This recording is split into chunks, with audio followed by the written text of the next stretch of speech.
Bonjour, bienvenue dans un nouveau numéro de Tram en commun. Nous sommes dans un bus et pour cause. Ça va être le sujet de l'émission aujourd'hui, un sujet dont vous avez souvent parlé, notamment sur les réseaux sociaux, la question des conducteurs. Qui va conduire les bus? Qui va conduire les trams? Est-ce que ce seront les mêmes personnes ou deux métiers complètement dissociés ici à Liège?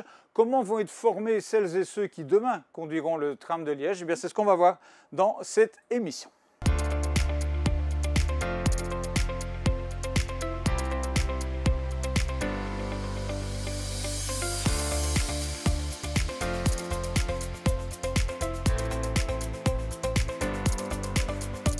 Nous, on a fait le choix de la mixité tram-bus pour plusieurs raisons, parce que ça présente plusieurs avantages.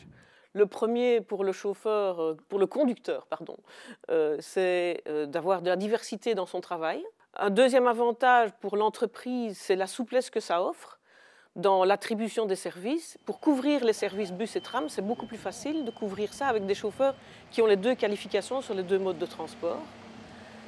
Et il y a un troisième avantage, qui est que lorsqu'il y aura un problème sur la ligne de tram, ce qu'on espère qu'il n'y aura pas, mais inévitablement il y a des travaux de maintenance et des choses comme ça, les conducteurs de tram pourront aussi sauter sur des bus de substitution pour que la ligne principale du réseau liégeois finalement continue à fonctionner. Ça se pratique dans beaucoup de réseaux où ils exploitent à la fois du bus et du tram. On s'est renseigné, notre consultant a fait une étude pour nous, un benchmark dans les sociétés françaises où la majorité des sociétés ont opté pour la mixité, pour la souplesse qu'elle produit dans l'exploitation d'un réseau. On a choisi de les faire conduire un quart bus, trois quarts tram.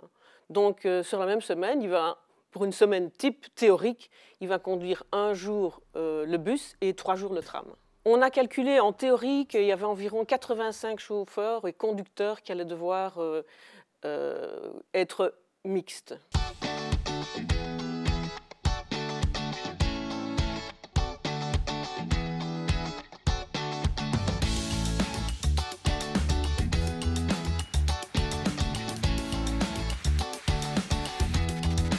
On fera principalement appel aux conducteurs de bus qui sont déjà en activité au TEC.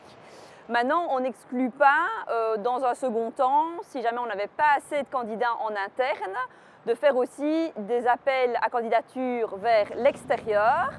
Mais la mixité restera d'application, donc de toute manière, tous les conducteurs de tram seront aussi conducteurs de bus. Il ne faut pas spécifiquement de permis pour conduire un tram, donc la loi belge ne le prévoit pas, donc pas comme un permis B pour une voiture ou un permis D pour un bus. Par contre, la loi belge prévoit que l'employeur, ici en l'occurrence le TEC, doit veiller à ce que son personnel soit formé afin de pouvoir utiliser en toute sécurité le matériel qui est mis à sa disposition, ici en l'occurrence un tram.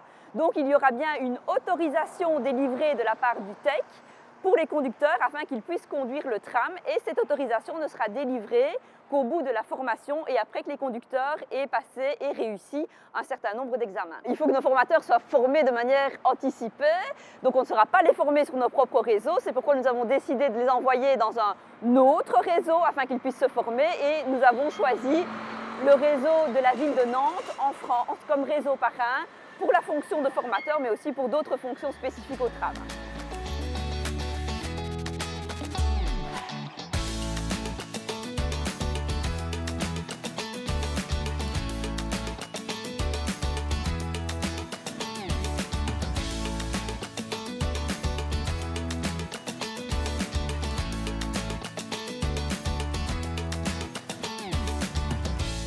On est ici au poste central de commande, qui est plus communément appelé le dispatching bus. Demain, avec l'arrivée du nouveau tram, il y aura des nouvelles techniques de régulation spécifiques, avec la création de nouveaux postes de travail, des postes de commande tram. Vous l'aurez constaté, ici, il sera très complexe d'ajouter donc des nouveaux postes de travail. Et en plus, on doit absolument permettre une communication entre les opérateurs tram et les opérateurs bus.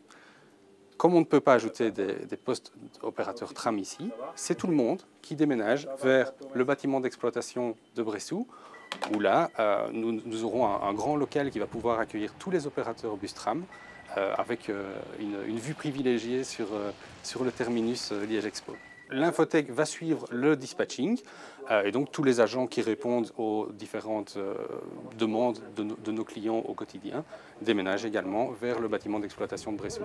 Voilà donc pour cette émission consacrée à qui conduira demain le tram et les bus, donc vu que ce sera la notion et le principe de la mixité qui s'imposera ici sur le réseau liégeois. Merci à vous de nous avoir suivis, à la semaine prochaine.